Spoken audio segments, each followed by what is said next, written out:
recording now. I just decided. Yeah, keep chew, and chew, and chew, and chew, and chew, and chew. No shame at all. Look at you. Are you done yet? No, she got it in the corner of her mouth trying to. Are you done yet? Get done with it. I'm done. I'm done. You done now? You done? Is you finished or is you done? I'm good. You're good? You sure you're good? You good, you sure? You're good and sure? You sure that you're good? Mm-hmm. Now you gotta suck it all out your mouth, out your teeth, right? What was you eating? Popcorn? Scooby snack. I said it was a toddler snack. We're not gonna judge you. Well, I'm not gonna judge you. Are we gonna judge? Are you gonna judge her, E? E looks like she wants to judge her. I got 2 kids, so I eat whatever I can when I can. So I understand. Exactly. Be like that sometimes. I was making a snack and I stole 2. What were you making? A snack. What snack? What was on this though? So some Scooby snacks. No, that's not the one you stole. Yeah, I was making a snack for the baby. Oh, and I stole 2 of his Scooby snacks. You were making your own snack and stole 2 no. baby snacks while you was making your own. Sorry. I don't get snacks. You're supposed to have your own stash. It's like mom code. You're supposed to have your own stash. No? I didn't get there yet. I'm personally not a snacker, so I always have a stash for the kids, like anywhere we go, but I'm not a snacker. So, but it'd be those days where like you forget to eat. You need to have so you eat whatever they eat, and at that point in time, you steal 2 Scooby snacks. Exactly. I love chips. I'm a chips person, definitely. So, Imara, welcome back to our show, The PandaGasms. How are you? It's been a long time. I am tired, overworked, and underpaid. Sounds like the rest of us. Yeah, sounds about right. So in short, you're doing good. Right. I'm doing good. I am blessed. Thank you, Jesus. Hallelujah. Amen. She just gave us a whole sermon. Do you have anything else you want to preach to us about? What's been going on? We haven't talked since COVID. Facts. So right now it is the ending of tax season. I can't even say the middle. We're about closing out tax season. And of course, all my wonderful clients that I've had for years and years and years are late with their documentation. I knew you was going to say that. You understand, Miss Amanda, okay? And listen, I was trying. I'm measuring my bathroom and I'm measuring my office space so I can send you the space so I can write it off on my taxes. Hello? I feel you, but we've been doing this for years. I am. Like, you're not new to this, right? I've been procrastinating. I can't even lie. And it's not just you, like it's literally a lot of people, for some reason this year, they are procrastinating. I'm not rushing to pay Uncle Sam. That's why I didn't rush last year. And I'm not rushing this year. He's going to be like, give it back. And I'm going to be like, woo. And I feel like a lot of people kind of feel like they're going to owe because, there's no stimulus this year. There's a lot of credits that, we got for free the past 2 years, which we're not going to get this year. So nobody's in a rush to owe. I'm not. I actually got more this time than I did last year. And That's I really did good. into things that I wasn't even supposed to. So don't be so afraid, guys. It might not be as bad as you think. Yeah. And a lot of times when I talk to my clients, especially small business owners, like we go through a lot of things that they can write off. And it's a lot of things, of course, that they don't think of, that you probably never heard of. And that's what really helps you out. It's a lot harder if you're just a regular W-2 employee worker. You really can't write off anything. But when you're a small business owner, write off every damn thing. She said, write it off. So I have so many questions, and I don't want to like jump the line of what we got planned. But since we're talking about this, so I bought a house last year. Wait, real quick. Time out. Hold that thought. Let's introduce the show first. How about that?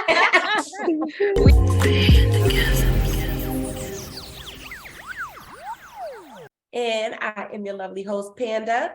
Hey, girl. I got these little bananas all over my hair. It's like I have curly curls. Hey, They're so But it pretty. looks cute. You know, I love a ball. Thank you. I love them too. Look like little peens. Like this. Okay. Yeah. You even like to look at them, so why you? So what? They still entertaining. And my lovely co-host, Big Cat. Hey, girl. Hey, girl. Hey. Ugly, lovely co-host, Nettie Boo, Hey, y'all. who definitely misunderstood the assignment, but we love you. We still love I you. did. And I feel like, I should be there, but at least I'm enjoying the weather. Right. And at least we're in AC, so it's still working out. At least I'm enjoying the weather. And our lovely returning guest, Imara. Hey, Yeah, the money lady. Yes, the money Got lady, the the money lady. money. Now, the last time you were with us, you did If It Don't Make Money, It Don't Make Sense. That was one of my favorite podcasts. So Mhm. thank you for coming back. And now you're going to talk to us about what you do, how you help people, and how everything's been going. But before, quick question. The reason why I decided I wanted to talk about this, it was because a video that I saw on Instagram about certain things that can be written off for birthdays. My birthday's coming up. Nettie Boo's birthday's coming up. So I'm just trying to give some people some ideas on how you could, and you could give us the facts and the fictions behind everything. But so don't lose your idea, your question, okay, Nettie? So I'm just gonna play the video real quick, and then we'll go to you and then revisit this. But I just want to get it out the way. What's the top things that people won't even have a clue that they can write on? Did you know you can write off your birthdays? Get out of here. Can I go into that? Go ahead. If you have a birthday coming up, instead of just going to a party for your birthday, you can host a mastermind. You call your friends, you call Gil, you call all your business partner homies. Y'all spend the first couple of hours of the party talking about business strategy, social media strategy. At this age, my friends be my business partners anyway. We gotta be breaking bread. So the first half of your party is a mastermind. You invite your people, you take attendance, y'all go over social media strategy, you take notes. And then after that's over, then you have the party. But now you're able to write off the venue, the Airbnb that you hosted your birthday at. You're able to write off the food you get catered. What's the top things that people just won't? So keep that in mind, Nettie Boo, as you start to make plans for your birthday. well, I first need you to tell me what's fact and what's fiction of what he just said. Got it. So one thing, I have like a love-hate relationship with social media these days, Instagram, TikTok, and whatever, because everyone is giving you, like a 3-step or a 5-step quick fix to anything, but you're missing about like 10 other steps in between, right? So they're giving you the good-ish about it, but what's really the real deal? So writing off your birthdays, that might be a good idea, and it's possible, but did he tell you need to actually have a registered business? That's step one. You can't just be writing off your birthdays if you don't have a legally registered business, right? Where was that in the video? Did he Nowhere. tell you? Nowhere, exactly. So legally registered business, have your tax ID number, have everything for your business structure in place. Then yeah, you can host events. That would be considered a networking event. It would be considered a meeting. And like he said, whether it's friends, business partners, colleagues, or whatever, you can definitely strategize, network, get some ideas going down and everything. And then, yeah, you can have a reception or, something afterwards. And I mean, if it falls on the day of your birthday, who's there to tell you that it was not a networking event or an actual meeting? There's a lot of times that I travel, whether it's locally or out to the Caribbean, to a lot of events and fetes and stuff like that. But a lot of them are my business clients, so I might attend their events. I might go, and we're definitely talking strategy. We're networking. I'm meeting other people at these events and stuff. I write all of that off. So you coming to the show in June? Y'all always have stuff when I ain't got a babysitter on deck. It never Bring the falls baby. on the right. PandaCare babysits. Bring that baby. Hello, too far. 24/7. I have a solution for all your problems, honey. I hear that. But I do want to come out to Boston and attend one of the events that you guys have going on. So we'll definitely follow up on that. But yeah, me traveling to come out to Boston to go to that event would be a business write-off. Plus the meals. If I have to pay for any food, during my trip or my stay out there, I can write all of that off.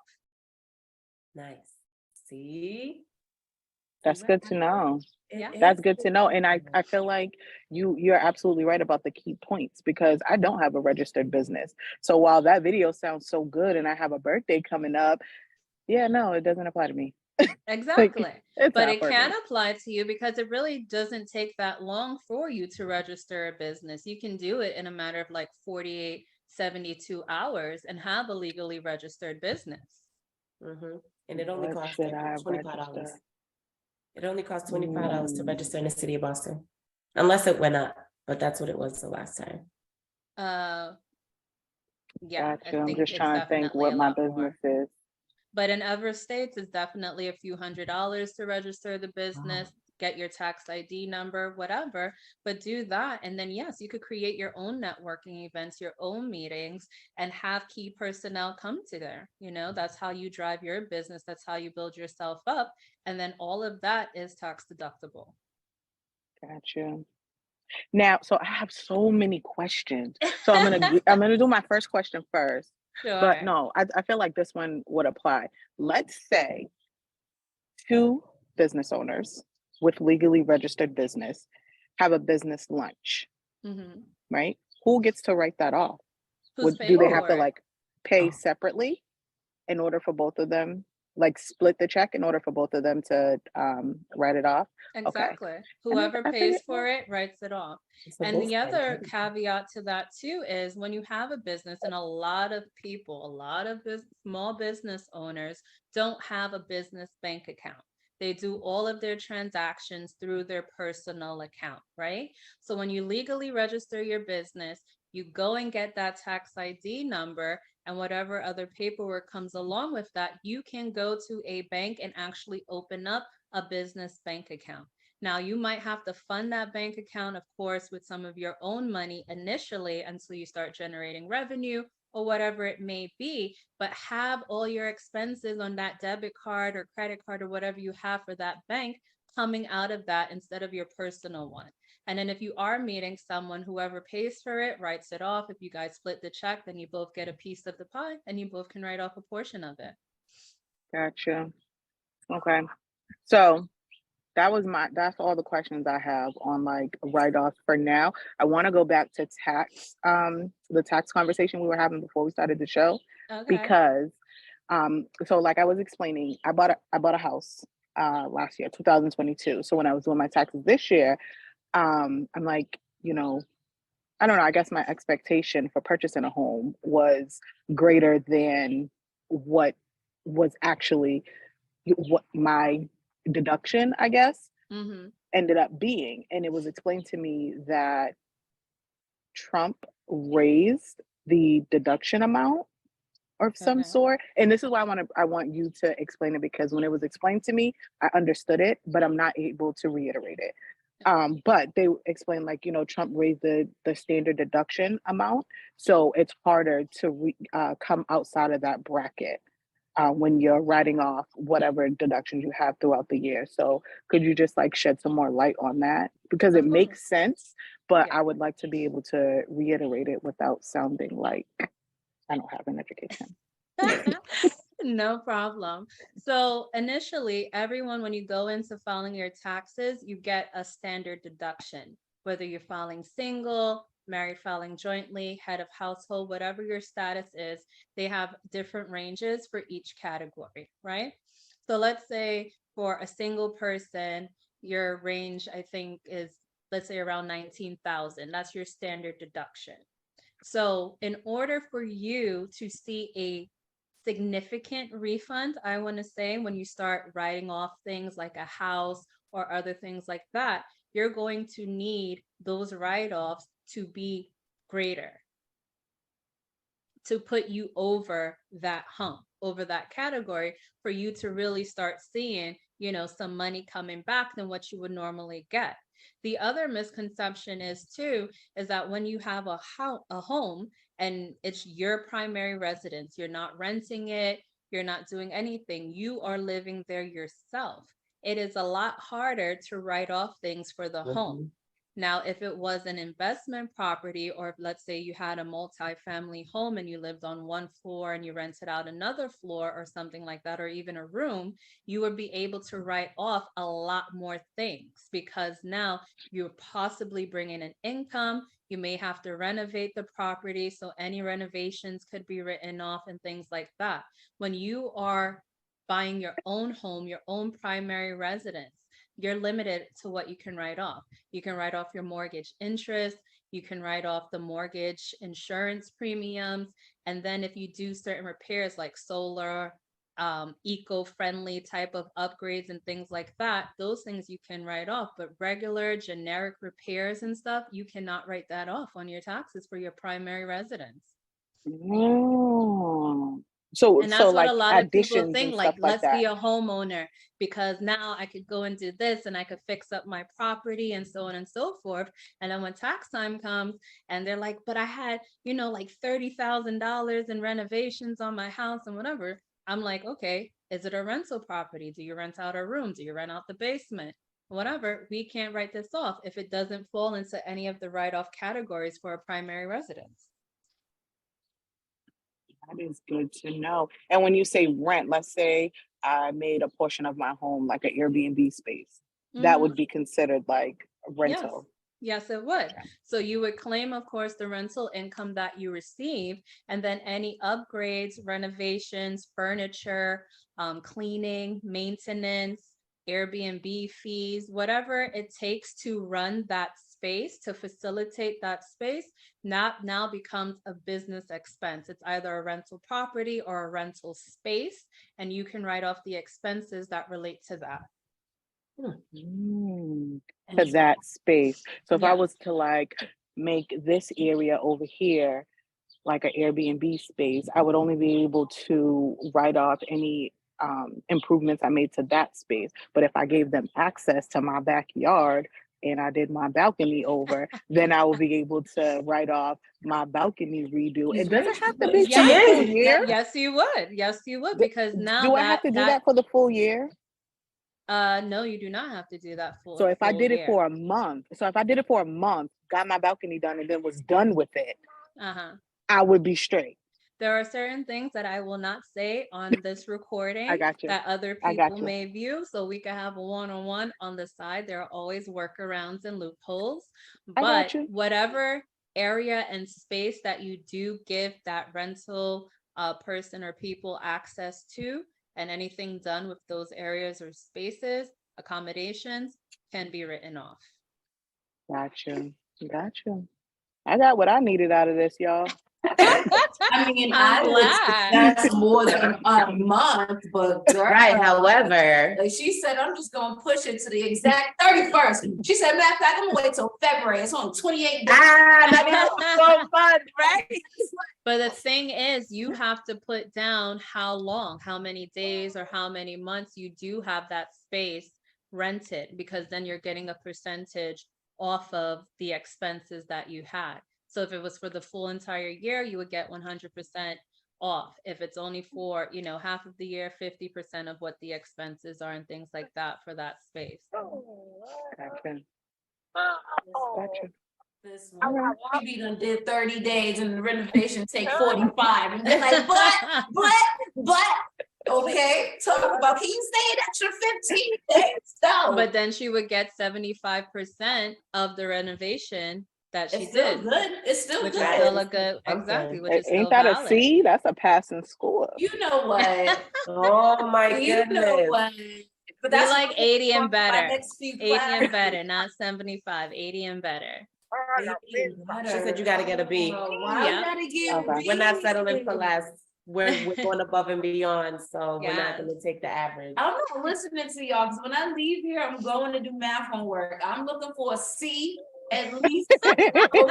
She said I need a bare minimum to See, pass. Like, it. I just Give need me to my C. pass, so So give honest- me what I need to Bare- pass.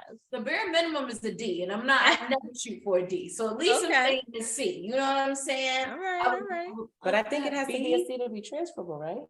Oh no, this is with the college. Okay. But outside of it, yes, I would shoot for a B. But It's math, like the math, don't get me started with the math. The math don't be mathing, right? It It's really so- don't. It be over mathing, and then I'd be So- like, where did it come from? I have a question for you. Yes, my love. So, Oh, guys, so I won't be asking a lot, whoever's watching, because I don't own shit yet. But go ahead. but you might, when you do have something, But maybe I'll start up a little business. something, And then I can write things off. I can fly everywhere. You're I write notary. it off. Fly you everywhere. know, you can make that Oh, I into do business.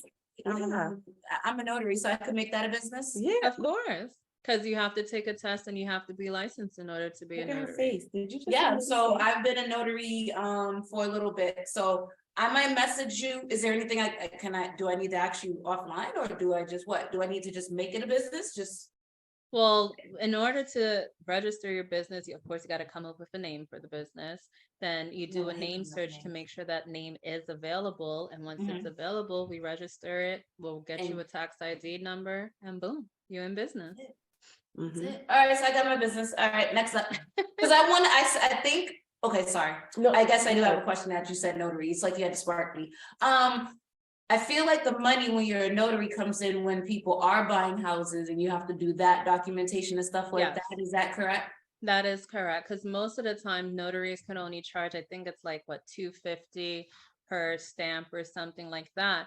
But the reason why you do make more money, or it can be lucrative, is partnering with a realtor or partnering with a lawyer to notarize their documents and their clients' documents. Yep. Hold on. $2.50 per stamp. I thought you could charge more than that. I thought I certain. think- Because I Well, paid I'm in New $20 per York. page. I know, Yeah, I'm I in think- New York, so Oh, they so she's have in New they York. have standards here in New York for a notary on how much they can charge. If it's just like a regular sign and whatever, yeah, they have a standard fee here. Mhm. But then a lot of people who do go into notary work with realtors and lawyers to, be on hand to notarize their documents and their client stuff. Yeah. Yes, you can charge more netty here because I charge more than that. I Oh, charge okay. about $20. Oh, for real? When I'm talking for real. Did you see that? Did you guys see? See, it's doing it again. Are you glitching? What is Yeah. happening? Like special effects over there.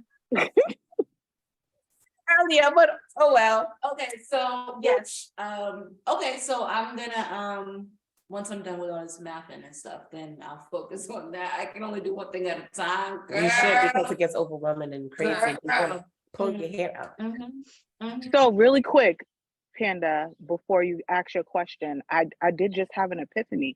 So you know how there are so many people that are like foodies, they go out and they, have these social media pages where, they display all this food that they go out and eat. If they created that a business, do they have to generate income in order to write that off? You see where I'm going with that?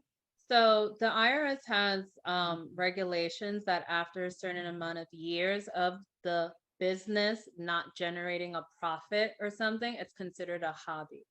And at that point, they will like really disqualify you from continuing to write off expenses and stuff like that. And I believe it's either 3 to 5 years. I'm not quite sure off the top of my head. Because it usually takes probably about 3 to 5 years for a business to really start generating like some type of profit. But even just to even have some gross sales or receipts or something, like you should still be claiming something down. But if you're just literally writing off expenses all the time and you're not claiming that you made anything from the business, it will definitely be considered a hobby and be disqualified from being a business. I'm sure people didn't know that. Because these are the things that they don't tell you on TikTok and Instagram, okay? It's true, on those quick 2-second videos, they be leaving out A mad lot. stuff. There's a Yeah, lot of they stuff just tell missing. you the good-ish, what's one of my colleagues, we were laughing the other night, like how to get a G-Wagon with your business. I'm like, that's like the most, I think, I see Instagram videos on that like every day, probably. Get a G-Wagon with your business, write off your car with your business, how I went with no business credit and I got a vehicle under my business, all that type of stuff. Impossible. Okay. Impossible. And for you to literally get a G-Wagon with your business, you need to be making probably 3 times the value of that vehicle. And have business credit. It's a facade. It's a facade. It is a facade. It's everything that looks good. They tell you nothing on social media is real. It's real. It's and all it a honestly facade. isn't. Because And- I am still trying to build business credit. And it I'm takes just time. like Now, if you're watching it paying for the grow. vehicle outright and everything, then that's fine. You paying for it, and then you could always get it registered, you know, with your state and the Department of Motor Vehicles under your business. You could do that. But if you're actually looking to go purchase a vehicle under your business with the business credit and all these types of things, you actually have to have really good business credit and be making probably about 3 times the value of the vehicle. Good to know. Yeah, but I mean, everybody about to just go down and try and get a G-Wagon. Yeah, baby. Because it sounds good and it looks good, you know. Well, Hey, somebody they gotta told do it me for the because I gram. said I wanted a G-Wagon. Like, They I gotta feel like do it that's for the the ultimate gram. mom car. Somebody was like, "Oh, get a business and you could just get it," and I was like, See? "Okay." Because they heard it on IG, that's why. Yeah, they saw it on TikTok. Whichever one. One of the whatevers. So my question to you, E, was, it sounds crazy because it's like the government wouldn't really win if it was something they can do. But when you owe taxes, can you claim that on your taxes that you paid taxes? So there are some instances that you actually can Talk claim to that. me. There are some instances, and it's really, I want to say case specific that you can claim, because it would be considered like a bad debt that you had to pay for the prior year. So it is a business expense. I had to pay back the government whatever amount. So yeah. But that's if the business owed and the business had to pay back. If you owed personally on your personal income taxes, no. Gotcha. See, not every question is a dumb question. And in my head, I'm like, this sounds stupid as hell, but I'm gonna ask anyway. I mean, I'm happy I did, because maybe somebody else had the thought. Because if I think crazy things, I know there's somebody else thinking up there the crazy things that I think, because I got friends Don't. that agree with some of my that are crazy normal. You thoughts. got friends that are normal. But this was a valid question. This was a valid question. Listen, it's not crazy because look at all the things that I asked. I just said that I was going to have an Airbnb for 30 days so I could get a balcony. And I didn't classify it as a crazy question because it's valid. I mean, honestly, right now, I feel like there's no question that could really honestly be a crazy question, because we get so much information from like That's so what I was many just about to different say, avenues yeah. and areas and everything. And you wonder, is this really true? Can I really do this? Or how do I go about doing it? And sometimes I hate to be like the bearer of bad news and a lot of this, and I'll be like, no, you can't do it. Yeah, I prefer the bad I news. like, I no, don't want the no. government She's coming like, I don't out. no, even give me people neither. like I'm not. an explanation sometimes. I'll just be like, no, you can't do that. And I prefer that, honestly. I don't want the government or anybody else coming after me. I'd rather you just tell me, no, you can't. I'd be sad, but I'll get over it. At least I ain't in jail. Hello. Yeah. And I'm, you know, like I do try and explain these things to my clients or whoever does come to me for information, so that they do have a deeper understanding of how more detail, how more intricate these things are, that they are probably 15 steps and not just 5 steps to getting these things done. And sometimes it involves, you know, money, you know, spending money, figuring out how to build certain things and do certain things to get your business to that point, to that level. That is not really explained, because everything is like, do this for free online. Everything is do that for free. You can get that without this. You don't need that to do that. And there are some tools and resources that can help you, but a lot of the things that these people are talking about, it's really invalid.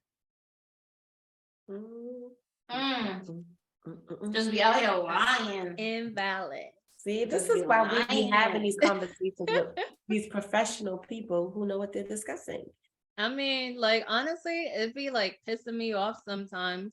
Because I see these people with like, 100,000 followers and they talking crap, and then I got my little lonely 2,000 followers and whatever. I was like, I need y'all to come over to my side, like, Where it's facts, where you're giving facts. Real facts versus information. fiction. Seriously. Fake news, like your best friends Fake used to news. say, fake news. I'm gonna start doing that. I'm gonna like get some of these videos and like do the side by side Yep, comparison and and say be fake like, news, you get all them people coming over, yep. So I have a question. Do you get negative remarks taken off your credit history? can you? Yes, you can. Do you do it? Oh, do I do it personally? No. No, but you I don't anyway? do credit repair. I have a business associate that I refer my clients to. They're very good at what they do. They've been doing it for years and years and years. They are, like I say, and I do this disclaimer to everybody, a little bit pricey. They're not the, $9.99 people. That's right. But they give you guaranteed results. And I feel like we all are over, 30 years and plus. You don't have bad credit for how many decades, but you want good credit in the snap of a finger. Like, come on, let's be realistic. So you go to like these quick fixes, you go to these cheaper people, and months go by, you're not hearing from nobody, you don't see any type of movement on your credit report or anything, and your money is already gone. Well, you could have went to somebody who is more reputable, who has, that history and credibility, and also might be a little bit more expensive, but they are giving you a guarantee. This is the results. I review your stuff. This is what we're going to take off. This is what's going to happen. We're going to get you to a 730. We're going to get you to a 750. They are going through the steps with you. And then if you have questions in the interim, you could always reach somebody. I've had so many friends and clients come to me because they went to these, again, quick fix places, mom and pop shop, whatever, trying to do it the cheap way, end up actually probably spending more money trying to do it the cheap way, because a lot of these places charge you like a monthly fee, maybe like $200 or something like that, which I've realized has kind of been like the going rate every month when they're not doing anything for you. And I was like, oh, now you're coming to me. Now you want my people. Like, yeah, da da da. I was like, I don't even want to hear it at this point in time, So, what they always say, cheap thing not good. So, and good thing not cheap. Good thing ain't cheap.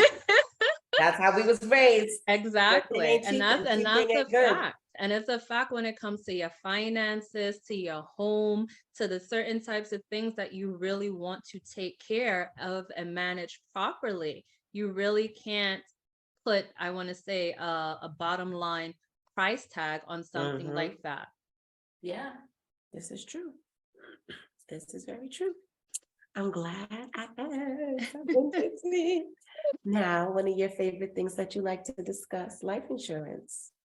Oh yeah, I'm all about life insurance. So, and it's so funny. I actually just had a presentation on Tuesday at my daughter's school for some of the parents and the staff there, and just a financial literacy workshop. It's a predominantly Black community-based school, and just going in there, giving them information, whether it's about saving, whether it's about how to do a budget, or we call it a financial strategy, because I feel like people get hives and like start passing out when you say budget and stuff. So financial strategy. Yes, that's what I like to term it as.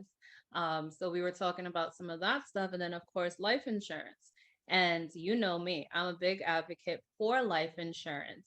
Not only because you have dependents or you have children should you have life insurance, but the key words in there is life, like life.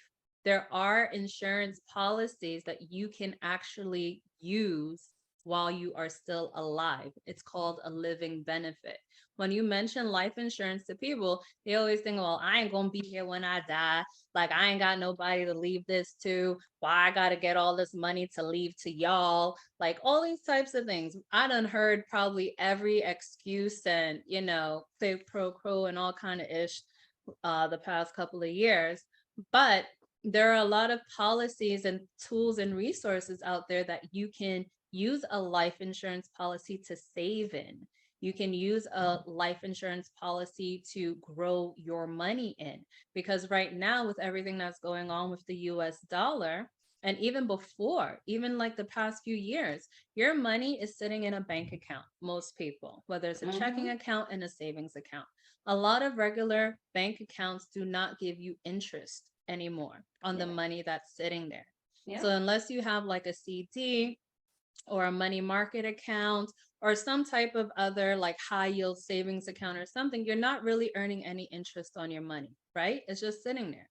So while your money is sitting there, your money is actually depreciating. It is you losing value while it's there. Because while your money is sitting there, inflation is going up. Everything is getting pricier, right? And usually inflation goes up about 3%. So while you say you have $100 sitting in that bank account, next year, technically that $100 is only worth $97 because it's not going against inflation. So you need to have your money in an account or in a tool or a vessel, like I like to say, that kind of combats and counteracts inflation. So you need to be earning 4%, 5%, 10, whatever it is, so that you're actually on target with inflation, so you're meeting it head on, or you're ahead of the curve. And a great way to do that is life insurance policies. And it's even better when you're younger.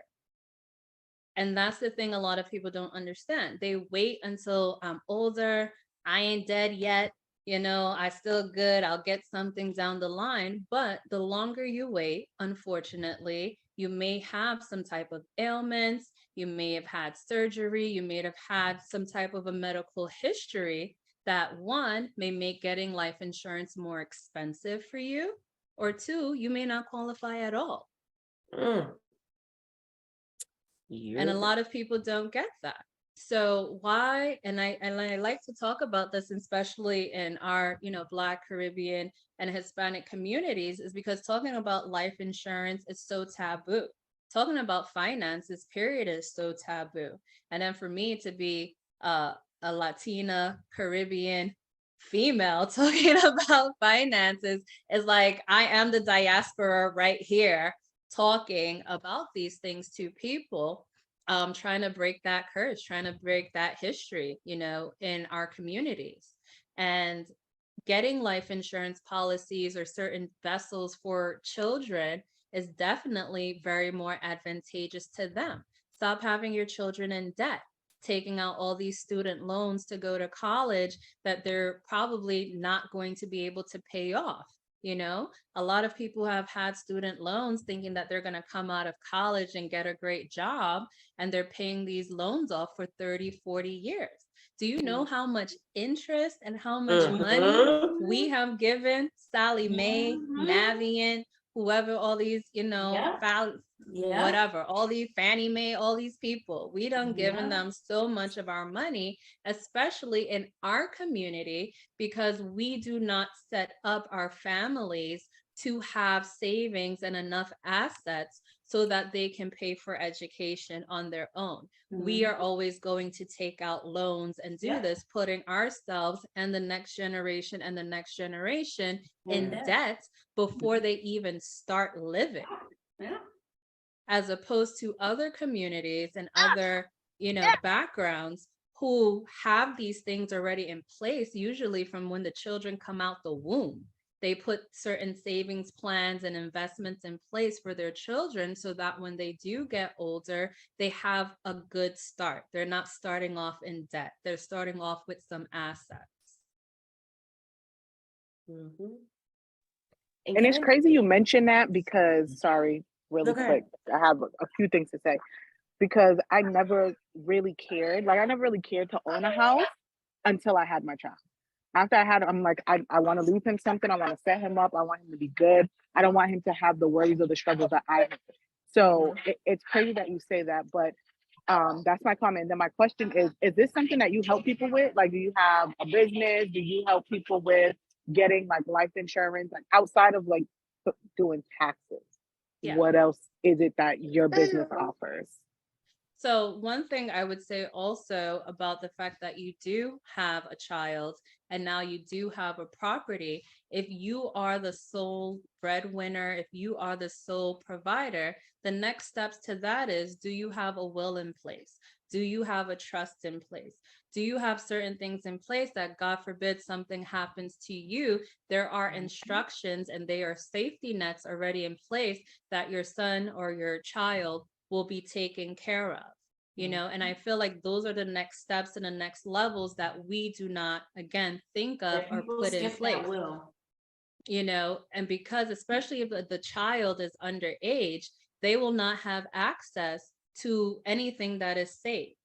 It will go through probate court, it will go through here, it will go all over the world, but they will not have immediate access, nor who is their caregiver will have immediate access to anything that you have left behind. So it's important to put a will or put a trust in place, especially if you have young children, and also if you have multiple children, even if they're older, instructions on how do you want the money delineated, how do you want your house to be covered. Even when you own a home, you should have an insurance policy that covers your mortgage, because if something happens to you today or tomorrow, even if you become incapacitated, there are certain policies that will help pay off your mortgage while you are still here, so that you don't have to worry about these things. Because a lot of people end up going into foreclosure. A lot of us end up losing our homes because whoever was the breadwinner is no longer here. Now we can't afford it. There was nothing left to take care of the mortgage. You know, all these types of things. It is literally a spiraling out cycle because things were not put in place when this should have been. So to answer your question, I am a licensed financial professional. So I do taxes. I've been doing that. I keep forgetting how many years. It's probably been about 15 years now that I've been doing taxes. And I don't look like it, right? Black don't crack. Exactly. I was like, Black you don't. don't believe that. Right. You know what they say about what don't crack. But I started off really young learning, and I used to work at a bank, you know, in college and things like that. So I learned a lot while I was working there. So that's kind of like how I started off my business, was just doing taxes. And then of course, as I matured, my clientele matured and everything, you know, people are getting married, people are having kids, they're, you know, getting these different types of jobs, making good money. I noticed that their needs and their services changed as well. So instead of referring them out to a whole bunch of people all over the place, I decided to start offering different services to them, because we already have that relationship in place, right? Like I already know all your business and your finances if I'm doing your taxes. So, and then I probably know what's going on in your household. I know your family composition. I know all these different types of things. So I would be able to better advise you on what type of life insurance policy you should get, what type of retirement savings plan would be beneficial. You want to do something for the kids, like I think you should go this route. So I do life insurance, I do financial planning, I help people create and kind of stay accountable to their financial strategy, aka their budget, and retirement planning. Yes, to answer your question. And I do most states on the East Coast. So I am located in New York, but I do have clients in Massachusetts, Connecticut, New Jersey, Pennsylvania, Virginia. And then now recently, I have clients who've moved out of the East Coast. I have clients in Tennessee, Texas, and they still come back to me, you know, because again, I've been doing their taxes for years. They went and purchased a home someplace. They're like, can you still do my taxes? I'm like, yeah. Can you still do this for me? Most definitely. I don't want to lose that relationship that we've built for so many years. Right, Panda? Yes, absolutely. Absolutely. What else? Do you guys have any other questions about this money stuff? So I did want to make a comment about how you said when you go sometimes to get life insurance and you're not able to get it. So when I did try to get the life insurance that Imara has, they did deny me because I was overweight. So I had to get a different life insurance that would accept me with being so overweight. So, But try and that. so let's talk about that for a little bit, because there were other plans that would Mhm. accept you, because wanted of that course one. it's life insurance. So they need to do a medical history background, see if there's anything that raises red flags when they approve you. How risky are you to insure? So height, body weight composition, have you had any surgeries? Have you had any illnesses? So on and so forth. So Mhm. anything that comes back to them, that could be a potential risk. It will now make you more costly or more expensive to insure. Or they would not insure you at all because you're too risky, because you might be on the cusp of possibly having some type of medical ailment, CHF, obesity, diabetes, because of just what your biometrics are. Now, there are some companies that will definitely insure you. They don't give a damn about Mhm. what you got going on. They just want your money. The money. But for what you and I were trying to do was the living benefits type of policy, where you're paying your monthly premium, you have your life insurance coverage, but as an added benefit, your money, part of your premium that you are paying, is being invested.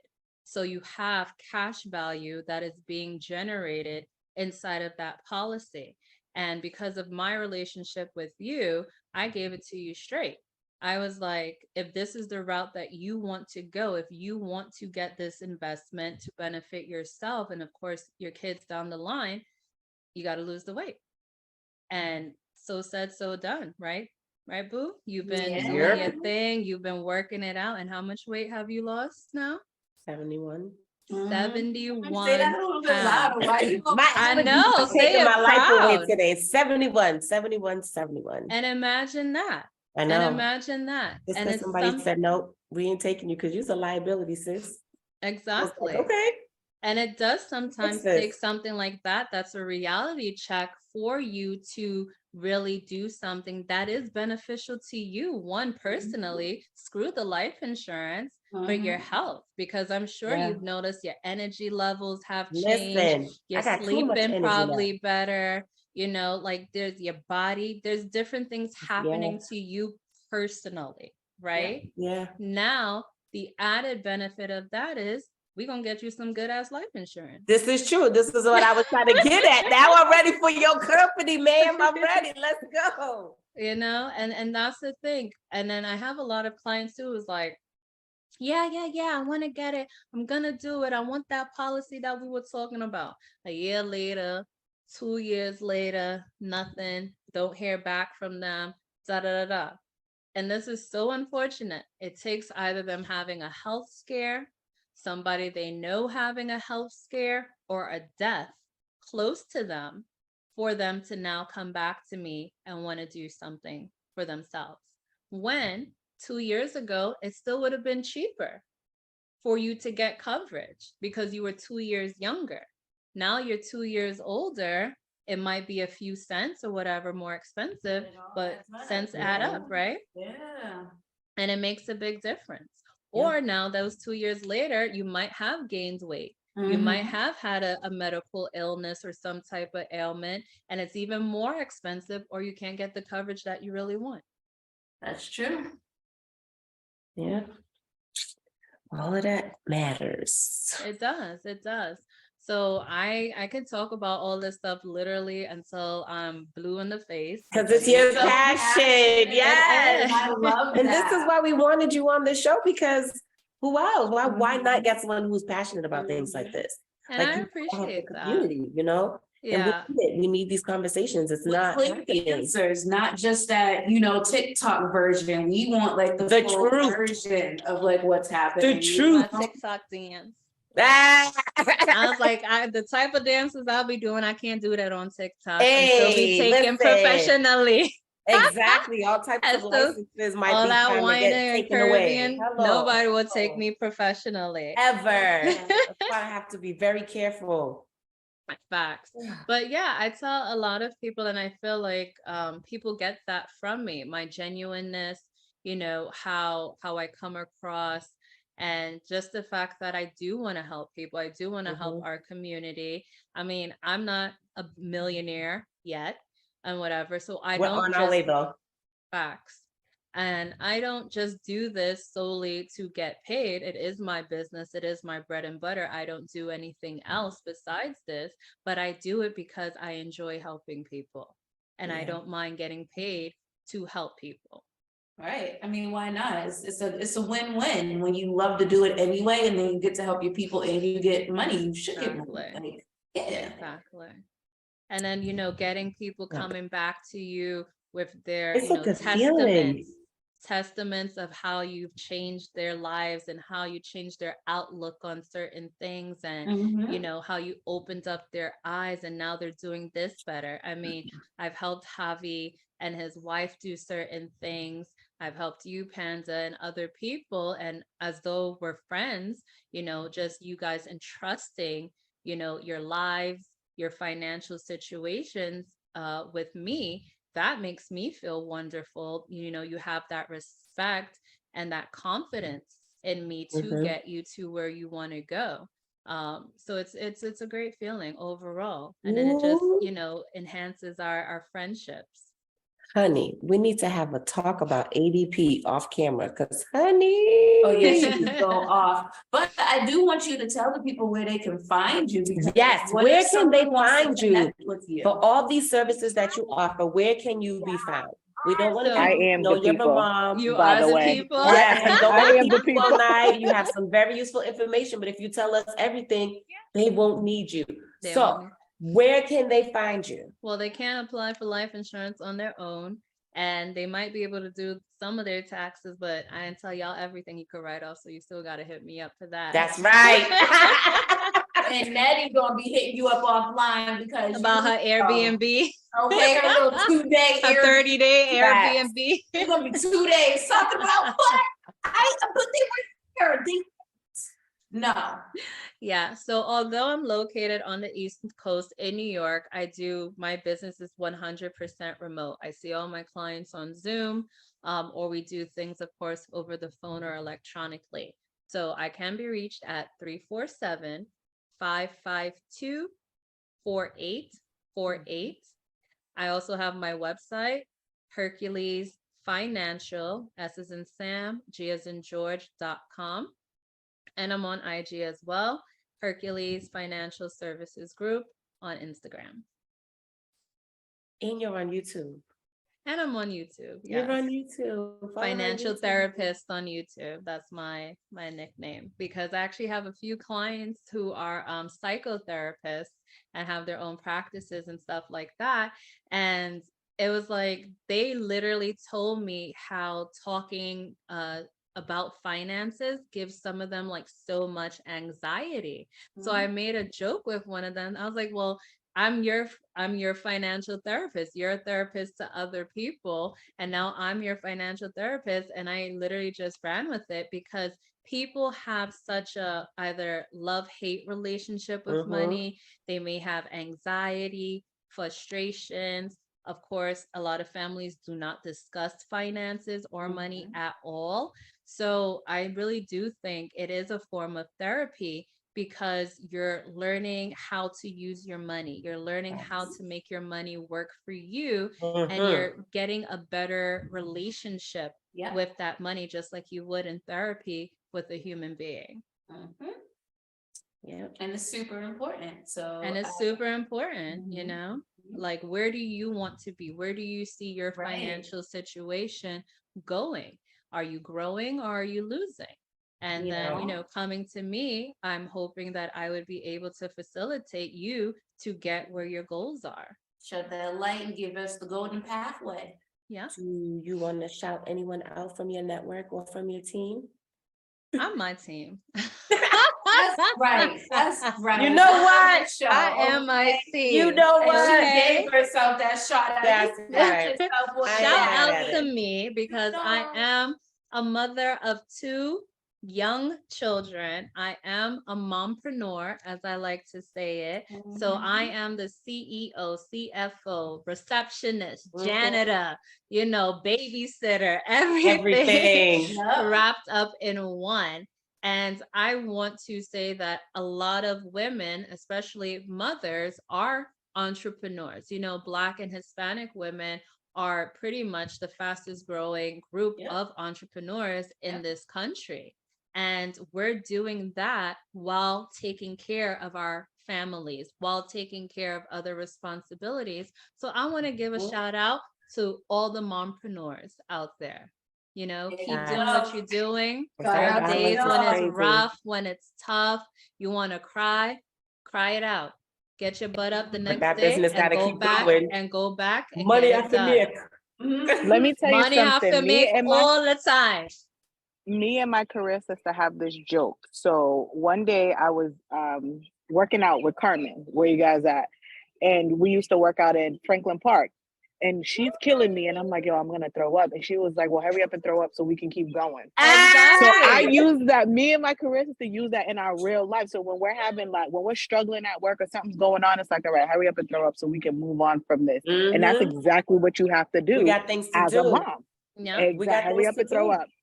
We got and it's not just as a mom, but it's as a woman doing business. It's definitely a lot tougher for us to do business. I mean, especially someone like me, again, a Latin, a Black female, Caribbean woman doing finances, talking about finances. Plus, I ain't too hard to look at either.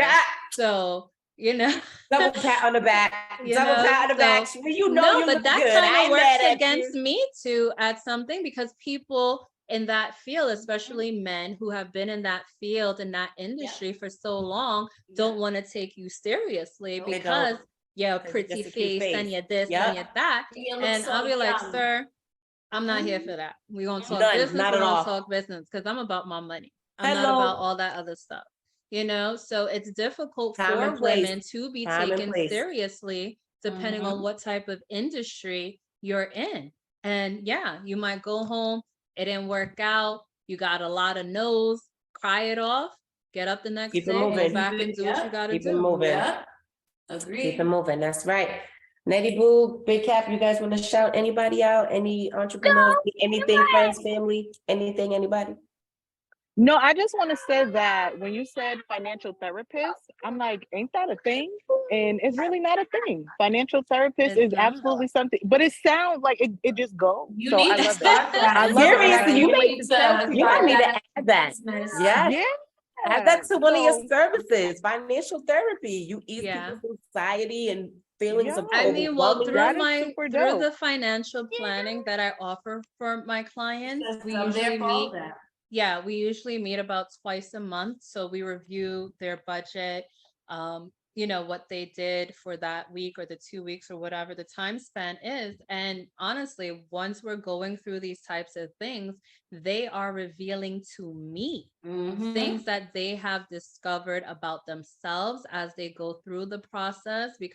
And that's the other big importance of having a financial advisor or someone that you can hold you accountable. Is that did you do your homework? Did you do your assignment for the past few weeks? Because we're going to review it. Because when you leave it up to yourself, you're like, I'll do it when I get to it. And not for nothing, half the time you don't get to it when you're supposed to do. Yeah. And then when you're going through the process, when you're going through the process and you're talking to somebody, you start literally coming to some realizations when you're looking at what you're spending your money on, when you're starting to see that, wait, I spent this much money this week and that week. Now you start revamping how much you're going to spend for the next few weeks because you have a target, because you have a goal for that month. And then as you go on, girl, I've had clients cry I've had clients like just, all out because they didn't realize how much anxiety they had. They didn't realize how deeply rooted their relationship with money was from how their parents dealt with money and finance. And the struggle and every damn thing else. It's PTSD. It is a lot of trauma. And like, honestly, we talk about it. And then as we go through the process, they start developing a better relationship with money. They start developing better habits, because it takes about 6 months for you to develop new habits in probably anything that you do, if you do it consistently and on a good routine. At least 6 months, they say that it takes to develop new habits. And that's what I tell my clients. If you're going to commit to this, at least commit to it for 6 months.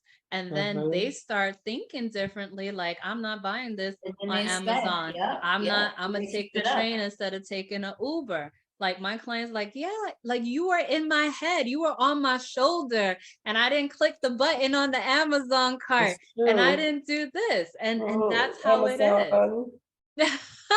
All of us on Amazon, right? It's all of us. It's the best.